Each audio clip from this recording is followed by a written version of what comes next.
The wind carried dust across the main street of Dry Creek, a frontier town that seemed to be surviving on nothing more than grit and stubbornness. The drifter, known to most as Ethan Cole, stepped into the general store with a pocket that held only $20 and a hunger for land. He had worked cattle drives, guarded stagecoaches, and even tried his luck at gold prospecting. But what he wanted now was a piece of earth he could call his own. Behind the counter sat Mr. Garrison, a wiry man with spectacles that seemed too large for his face. He gave Ethan a slow once-over. "You're looking for something?" he asked. "Land," Ethan said simply. "Don't care if it's rough. Just want my own spread." The townsfolk, who had been pretending not to eavesdrop, suddenly grew quiet. A poker game at the back stilled, and even the store's creaky door seemed to pause in its hinges. After a beat, Garrison chuckled dryly. "Well, son, you might be in luck. There's a ranch sitting 10 miles out. Nobody's touched it in years. Folks around here say it's cursed." The word hung in the air. Cursed. Ethan felt the silence in the store tighten, as though everyone was waiting to see what he would do with it. "Cursed or not, how much?" Ethan asked. Garrison scratched his chin, then leaned forward conspiratorially. "I'll sign it over for $20 cash. Title's clean as far as law's concerned.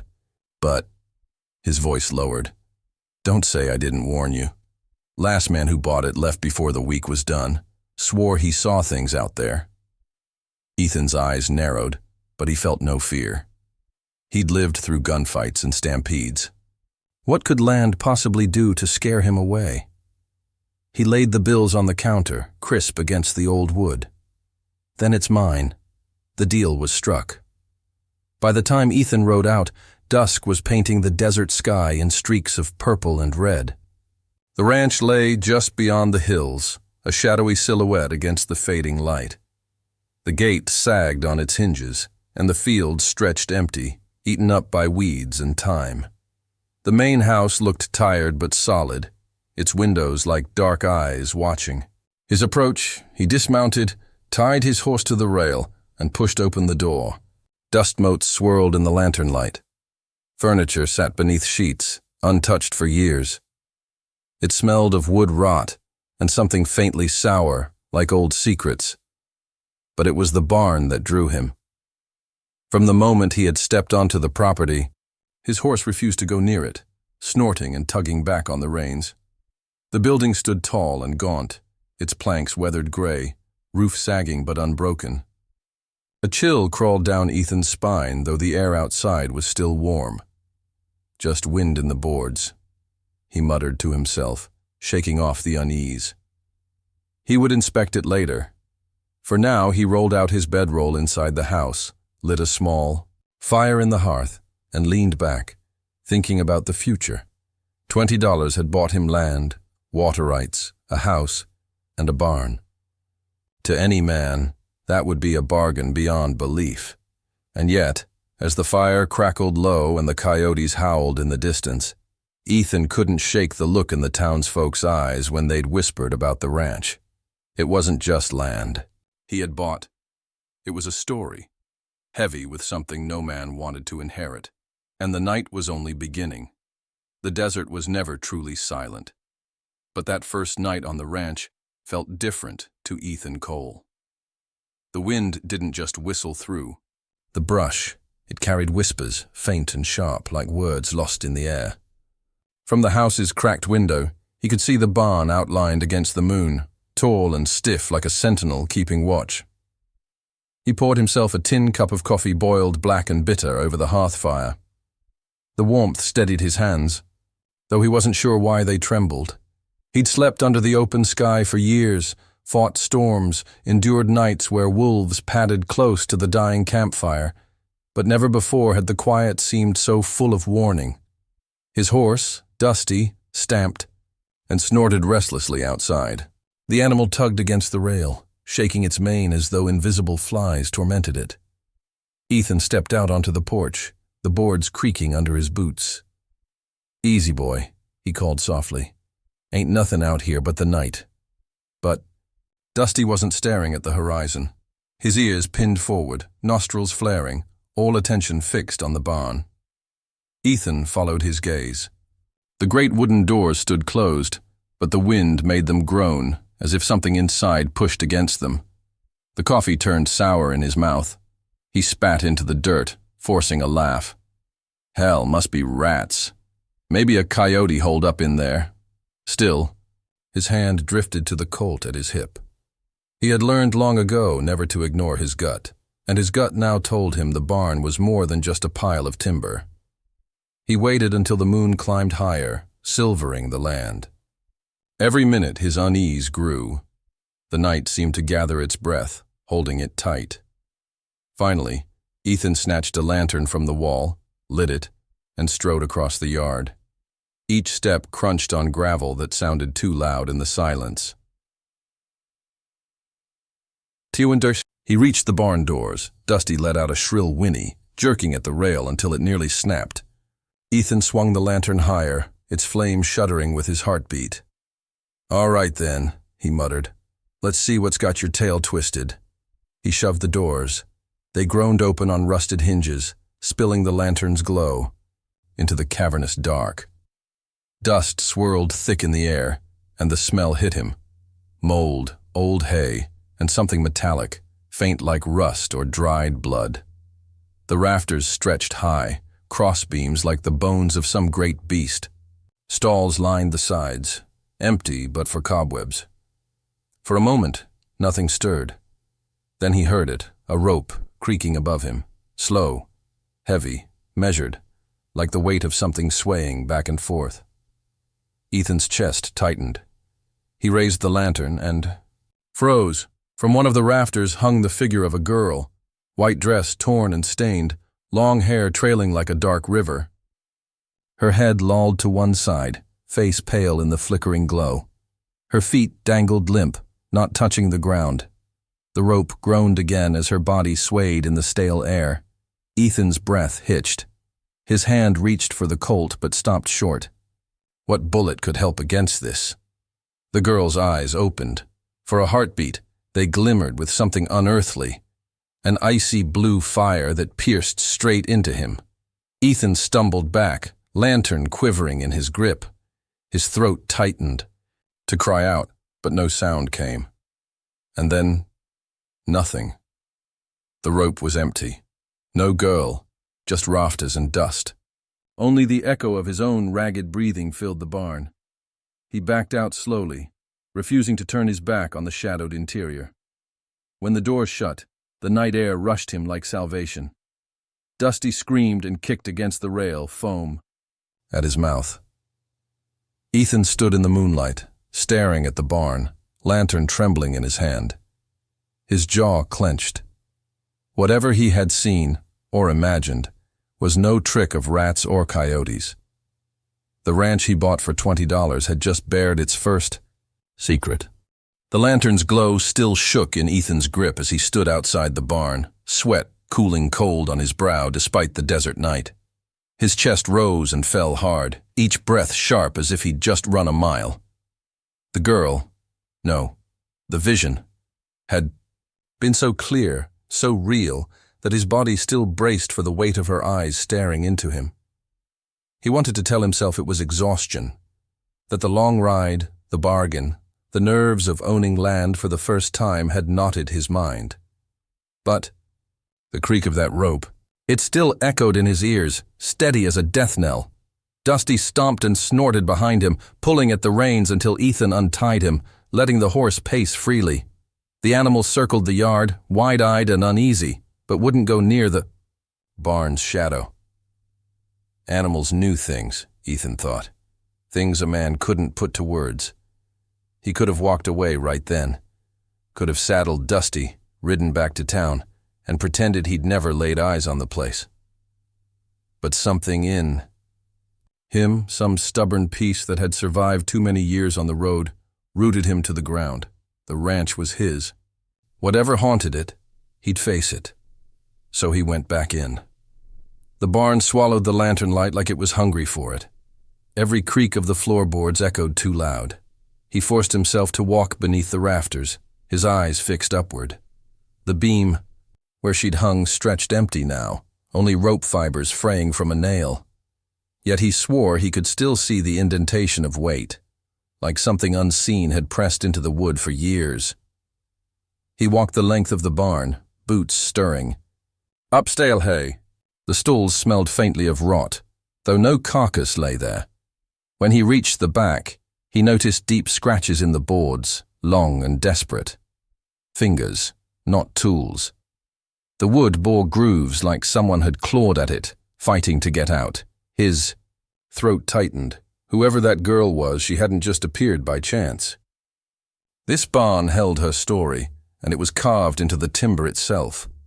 The lantern's flames sputtered as a draft cut through the gaps in the roof. Shadows leapt across the walls, and then, from above, came that sound again. Creak, creak, creak. Ethan's head snapped upward. The rafters blurred in shadow, but in the sway of the lantern's glow he caught her again. Not just hanging this time, but moving. Her body shifted like it was caught between life and death, each sway pulling her closer. Then farther from the beam. Her hair drifted as if underwater, and her face tilted toward him. Her lips moved. He couldn't hear words, but he knew she was speaking, begging, warning, something. The sight rooted him to the floor, a cold iron weight pressing his boots down. His lantern shook violently in his grip, throwing her face in and out of shadow, eyes wide, mouth shaping silent cries, and then, just as suddenly, she was gone. The rope itself snapped loose, crashing to the floor in front of him. Dust billowed up, filling his lungs with grit. He stumbled back, coughing, nearly dropping the lantern. When he steadied himself again, the barn was empty. Only the rope lay coiled at his feet, frayed at one end like it had been cut, not broken. Ethan bent down slowly, hand hovering over it. The fibers were cold, damp somehow, though the air around him was dry. He pulled back quickly, heart hammering. That girl wasn't just some trick of his imagination. She wanted something, needed something. Ethan straightened, jaw tight, and shoved the rope into his saddlebag as proof. Proof that he wasn't losing his mind. Proof that he'd seen what he'd seen. As he left the barn, closing the heavy doors behind him, he felt the weight of unseen eyes pressing against his back. The desert sky stretched wide and starless overhead, and in that darkness Ethan understood one thing. The ranch hadn't just come cheap. It had come at a cost he hadn't yet begun to pay. The next morning, Ethan Cole rode back into Dry Creek with the sun at his back and the frayed rope heavy in his saddlebag. He hadn't slept much. Every creak of the ranch house, every brush of wind against the shutters, had made him think of the girl's pale face swaying in the barn. By dawn, he'd decided one thing. If anyone knew what the hell had happened on that land, it was the townsfolk. He tied Dusty outside the saloon and pushed through the batwing doors. The place smelled of whiskey, smoke, and yesterday's regrets. A piano sat quiet in the corner, its keys covered in dust, and a few ranch hands hunched over morning drinks, muttering low. Behind the bar stood Jed Malone, a broad-shouldered saloon keeper with a beard gone mostly gray. He'd been the one, Ethan recalled, who had shifted uneasy when Mr. Garrison first mentioned the ranch. "Coffee?" Ethan said, planting himself at the bar. Jed raised a brow. "Thought you'd be riding out of town by now. Men don't last long out there." Ethan leaned forward, lowering his voice. "Something's wrong with that place. Saw someone, a girl." The saloon grew quieter than a graveyard at midnight. One of the ranch hands froze mid-drink. Another set his glass down slowly, eyes darting toward the door like he didn't want to be part of the conversation. Jed's hand tightened on the rag he was using to polish a glass.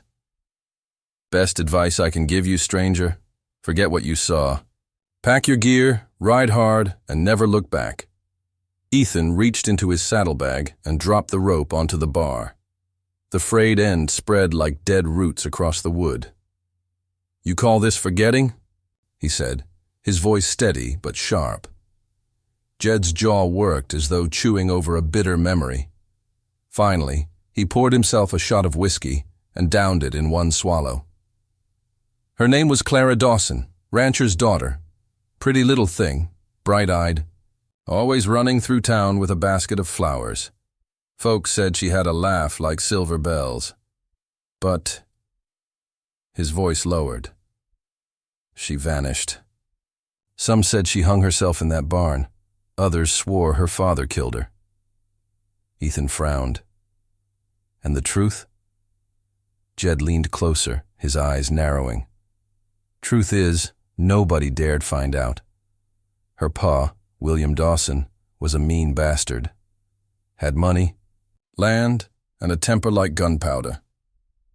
He disappeared the same night Clara did. Some think he ran, others say Clara's spirit dragged him to hell. Either way, the ranch has been empty ever since. Men who tried to settle there, well, you ain't the first to see her. You're just the first fool stubborn enough to go back inside after. The ranch hands had gone pale, their gazes fixed on the rope as though it might leap up and strangle them. One muttered a prayer under his breath. Ethan clenched his jaw. If she's still there, it ain't just a story.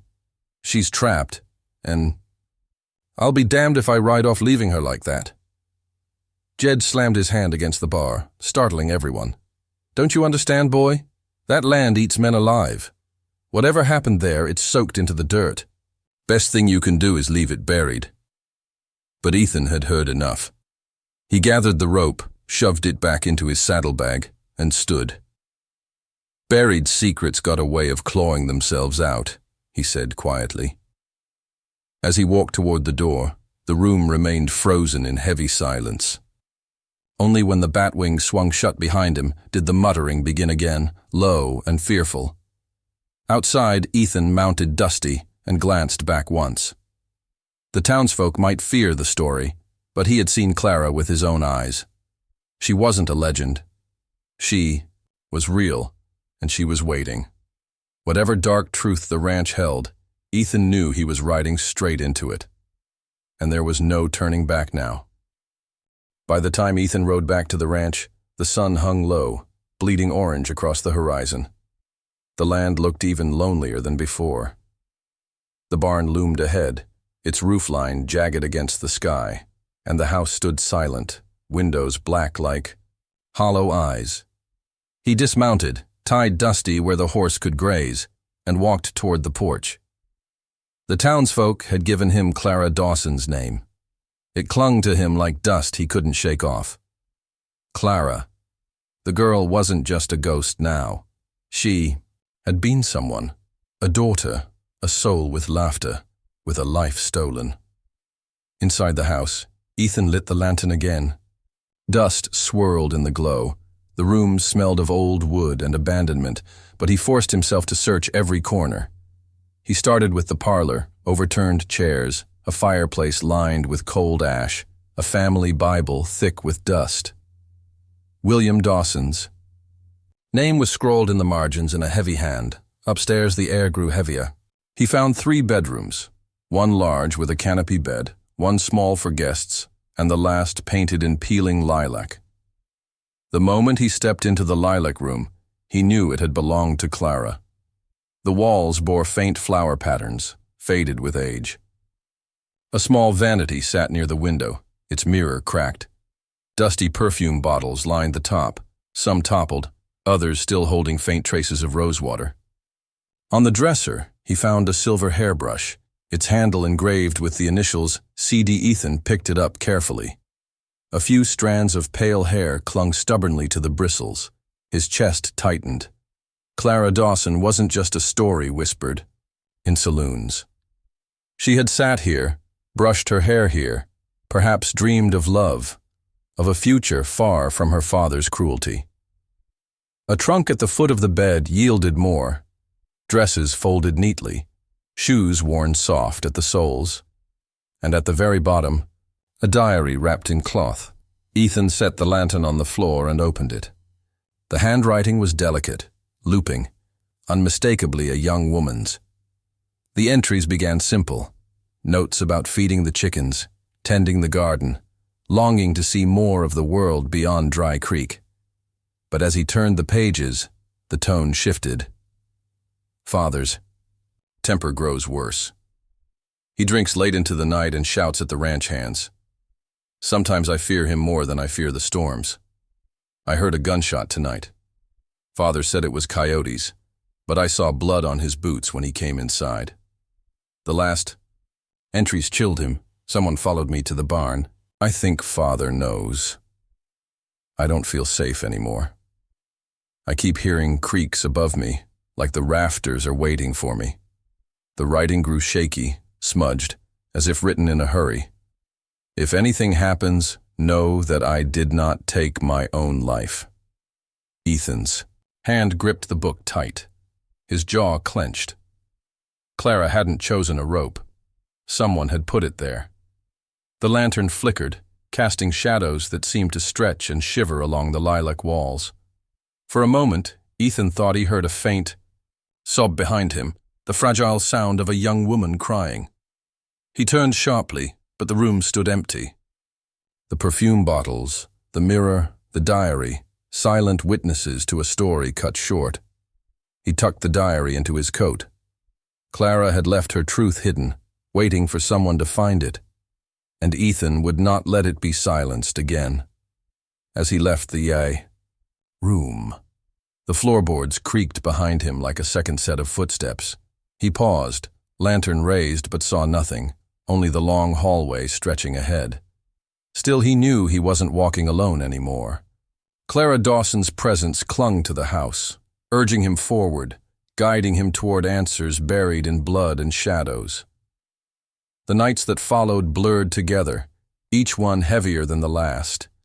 Ethan Cole had stayed on cursed land before, Indian, burial grounds, outlaw hideouts, places where blood had been spilled and never forgotten. But nothing compared to the Dawson Ranch. Here, silence itself felt alive, like the earth held its breath beneath his boots. The first sign came 2 nights after finding Clara's diary. Ethan had left the book on the table by the hearth, its pages marked with his knife to keep his place. At dawn, he woke to find the knife buried in the floorboards a good 3 feet away, its blade driven deep into the wood. The diary lay open, pages fluttering though no wind stirred the house. It rested on Clara's final entry, the one declaring she had not taken her own life. The second sign arrived in the barn. Ethan had been fixing a stall door when the sound of weeping drifted down from the rafters. Not loud, not hysterical, just soft, steady sobs, the kind a person makes when there's no hope left. His skin prickled, but he forced himself to look up. Nothing moved above. The rafters were bare, yet the sound continued, filling the barn until his chest ached with it. Only when he whispered, "Clara, I hear you," did the sobbing fade like mist at sunrise. The third sign was Dusty. The horse, once steady, grew skittish, eyes rolling white, ears pinned whenever the sun went down. One night, Ethan found the animal drenched in sweat, staring hard at the hills behind the ranch as if some unseen predator stalked there. When Ethan tried to lead him inside, the horse balked, nearly tearing free of the reins. Whatever was in those hills, Dusty wanted no part of it. By the 4th night, Ethan no longer needed convincing. Clara was trying to show him something. That evening, as the moon rose, the house grew colder. He sat at the table, lantern lit, diary open before him. The fire in the hearth had burned low, yet the chill spread deeper than winter air should have. Aloud. Then came the knock, 3 hard raps against the window. Ethan jerked his head up, hand on his Colt. No man stood outside. Only the pale shape of Clara, her dress billowing as if caught in water, her eyes fixed on him. She raised a trembling hand and pointed, not to him, not to the house, but past it, toward the hills. Then, like smoke caught by the wind, she was gone. Ethan exhaled hard. His hand loosened from the Colt. The message was clear. Clara's story wasn't bound to the house or the barn alone. Something out in those hills held the key. He spent the rest of the night preparing. He sharpened his knife, checked the cylinder of his revolver, and packed rations. But he also carried the diary, tucking it into his coat as if Clara herself had asked him to take her words with him. When he finally crawled into his bedroll, sleep came in short, jagged bursts. Every time he closed his eyes, he saw her swaying from the rafters, her lips moving soundlessly. At last, he gave up and sat by the dying fire until dawn bled across the horizon. The ranch lay quiet in the morning light, too quiet. Dusty shifted uneasily, ears still fixed on the hills. Ethan laid a hand on the horse's neck. "I know, boy," he murmured. "We'll find what she wants us to." Because one thing had become certain. Clara Dawson wasn't haunting him to frighten him. She was leading him, and Ethan Cole was a man who didn't ignore signs, no matter how ghostly. By the time Ethan Cole had spent a week on the Dawson ranch, most men would have left. The nights had grown colder, the shadows longer, and Clara Dawson's restless spirit lingered in every room, every whisper of wind against the windows. But Ethan wasn't built for running. Years of drifting from town to town had taught him one thing. If you kept running, you never stopped. And he was tired of running. The signs Clara had given him, the weeping in the barn, the diary's warning, the silent pointing toward the hills, were no accident. She wanted him to see the truth. Ethan decided then and there that he wasn't just going to survive this ranch. He was going to uncover what had happened to her, even if it meant facing the same fate as those before him. He spent that day combing through the property for more clues. Behind the house, he found the remains of an old chicken coop, its wood half collapsed. Nearby, a scattering of rusted tools lay buried in weeds. Nothing useful until he noticed the well. Its stones had collapsed inward, but something about it felt wrong. Too carefully destroyed, as though someone had wanted it sealed. Ethan marked it in his mind. If Dawson had buried secrets, a broken well made as good a grave as any. Inside the house. He turned to Clara's diary again. The last pages mentioned father's hired men. Clara had written that she overheard them whispering in the barn, and that one had said, "If she tells, we'll all hang with him."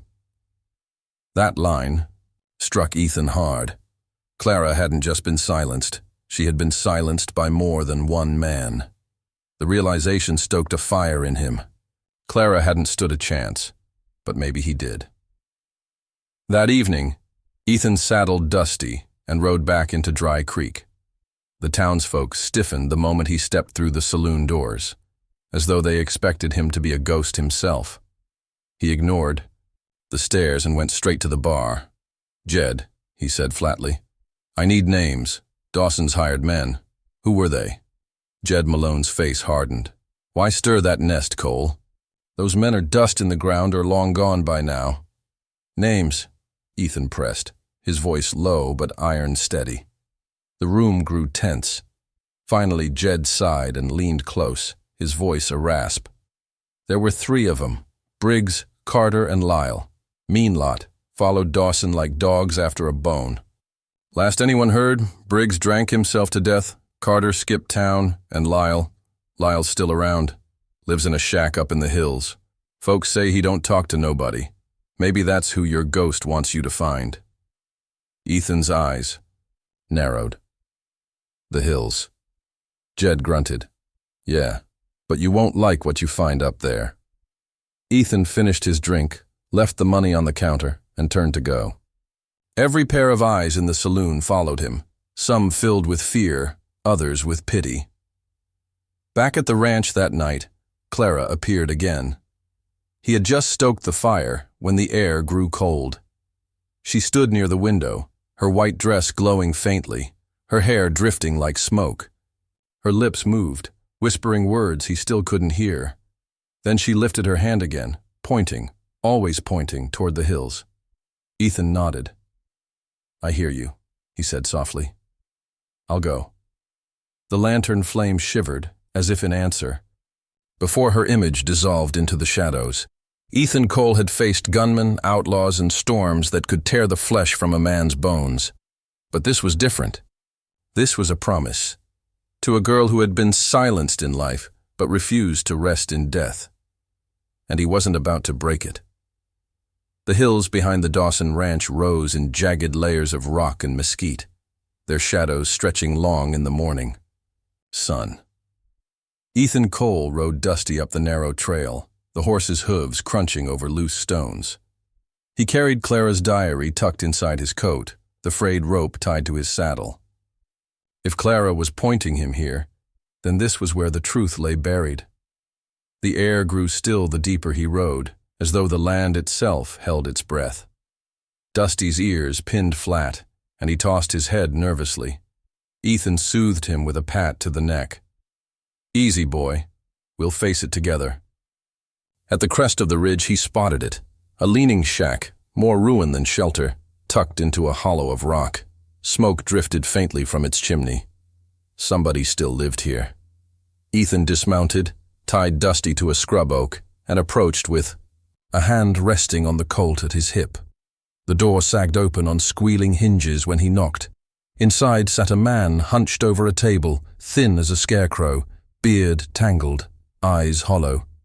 A bottle of whiskey sat at his elbow, nearly empty. "Lyle?" Ethan asked.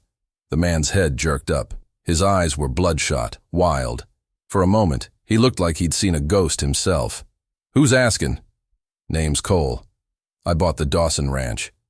Ethan stepped inside, lantern in hand. "And I know about Clara." The bottle slipped from Lyle's hand, shattering on the floor. Whiskey spread across the dirt like blood. His lips trembled. She won't leave me be. I hear her every night." He gripped his head with filthy hands, rocking back and forth. "Hanging, crying, whispering. I never wanted no part of it." Ethan's voice hardened. "But you had a part. You and the others." He tossed the rope onto the table. "This ain't no ghost tale. She was murdered." Lyle stared at the rope like it might coil around his neck. Tears cut streaks down his grimy face. It was Dawson. He said the girl saw too much, saw him shooting that man in the barn. Some drifter he'd cheated at cards. Clara screamed, said she'd tell the law. Dawson snapped. He made us hold her down while his voice broke into a cough, ragged and wet, while he strung her up like livestock. Ethan's gut twisted. The image of Clara's pale body swaying returned to him, sharper, crueler now. He forced his jaw steady. "And you just stood there." Lyle's eyes burned with shame. Briggs held her hands.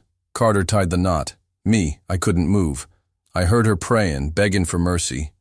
Then, it was done. Dawson swore if any of us spoke, we'd join her in the dirt. "Where'd Dawson go?" Ethan pressed. Lyle shook his head violently. "Don't know. He vanished that night. Maybe ran. Maybe Clara dragged him down herself. All I know is she never left. None of us have slept easy since." Ethan leaned closer, his voice low, edged with steel. "Then you'll show me where." Lyle's hands shook as he pointed a trembling finger toward a dry ravine a mile beyond the shack. "That's where we buried the drifter. Blood still in the soil. You'll find the truth there. But God help you if you dig." Ethan straightened, cold resolve in his eyes. He had enough. Enough to know Clara's death was no accident. Enough to feel her restless spirit pressing harder on him with every heartbeat. As he stepped back outside, the wind rose suddenly, sweeping grit across the yard. In the sound of it, faint and fleeting, he thought he heard a woman's voice. Soft, urgent, grateful. Clara was leading him true, and Ethan Cole was ready to dig up every bone this land had hidden. The ravine lay silent under the noon sun, a jagged wound in the earth where shadows gathered like secrets. Ethan Cole stood at its edge, the rope slung over his shoulder, Clara's diary pressed to his chest. Dusty pawed nervously at the dirt, snorting as though he too could feel the weight of what lay buried below. Ethan climbed down, boots sliding against the loose shale. The air grew heavier with every step, a stillness that made the hair rise on his neck. He remembered Lyle's words, blood still in the soil, and he knew before his spade struck earth that this place had been soaked in violence. He dug until sweat streamed down his back, until his hands blistered. The soil gave way in clumps, revealing scraps of rotten cloth, a cracked belt buckle, and finally bones, bleached and brittle. The drifter Dawson had murdered. Ethan sank to his knees, brushing dirt from the skull. The air around him turned icy. A soft cry echoed in the ravine, and when he looked up, Clara stood on the ridge. Her dress rippled though there was no wind, her pale face etched with sorrow. "You were right," Ethan whispered hoarsely. "I see it now. I see what he did to you." Clara descended slowly, her feet gliding over the stones without sound. When she reached the pit, her translucent hand lifted toward the bones, then toward Ethan. Her lips moved, and this time he heard her, faint, like words carried on a breeze. "Justice." Ethan swallowed hard. "I'll give you that." He climbed out of the ravine and gathered stones to mark the grave. With every rock he set, the air seemed to lighten. When he laid Clara's diary atop the mound, the pages fluttered as though stirred by unseen fingers, then went still. But Clara's ghost didn't vanish. Not yet. She pointed again, this time not to the hills, but back toward the ranch. Her eyes, deep pools of sorrow, told him what words could not. Dawson's crime wasn't finished. His soul, or his body, was still out there. And until Ethan found it, she would never rest. As Ethan turned to leave, a shout cracked the silence. He spun, hand on his revolver. At the ridge stood Lyle, clutching a rifle, his face twisted in guilt and terror. "You weren't supposed to dig it up." Lyle shrieked, voice breaking. "Don't you see? She'll never stop. She'll come for me next. She'll come for us all." Ethan didn't flinch. "That's what you deserve." Lyle's hands shook so badly the rifle slipped, clattering against the rocks. He dropped to his knees, sobbing. "We should have burned the place. Should have run far. But I can't. She's everywhere. Every night, I hear her prayers." Clara's ghost turned, her gaze settling on Lyle. For the first time, Ethan saw anger in her, white fire flickering in her eyes. Lyle screamed, covering his face, as if her stare alone scolded him. Ethan stepped between them. "No," he said, firmly, voice steady. "It's not your vengeance she needs. It's truth. Dawson's the one who must answer." Clara's expression softened, though sorrow still clung to her. She drifted back, her form shimmering like a candle flame. The chill in the air lessened, but she did not disappear. Not yet. Ethan helped Lyle to his feet. "You're coming with me," he said, gripping the man's arm like iron. "You're going to tell the law what happened. Every detail. Clara deserves to be heard." For the first time, Lyle didn't resist. He nodded weakly, broken. As they rode back toward the ranch, Ethan looked once more to the ridge. Clara stood there, a pale sentinel in white. She raised her hand in a gesture almost like a blessing, and then, just for a heartbeat, he thought he saw her smile.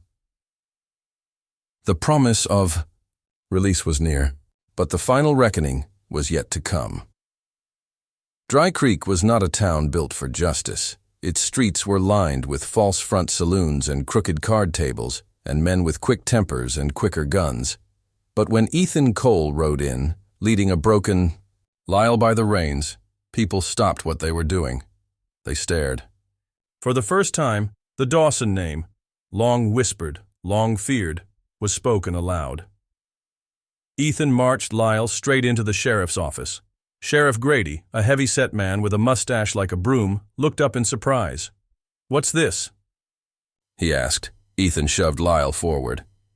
"This man's got a confession about Clara Dawson." The room went silent. The sheriff's hands froze above his desk.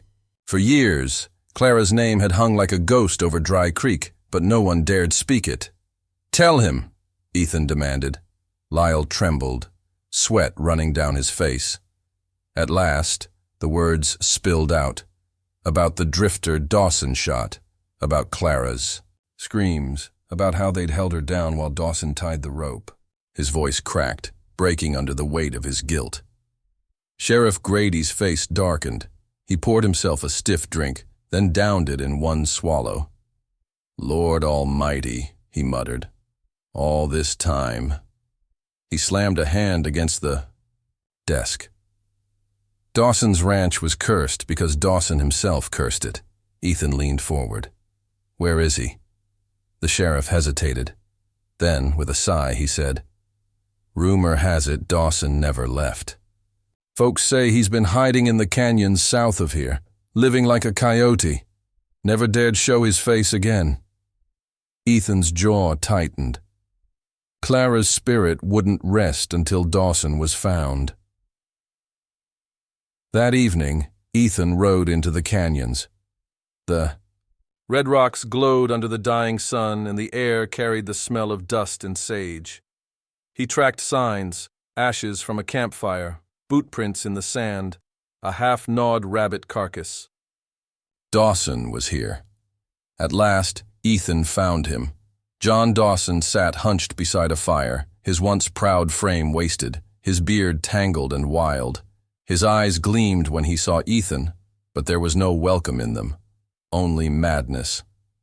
"You're trespassing," Dawson rasped, rising unsteadily. "This is my land."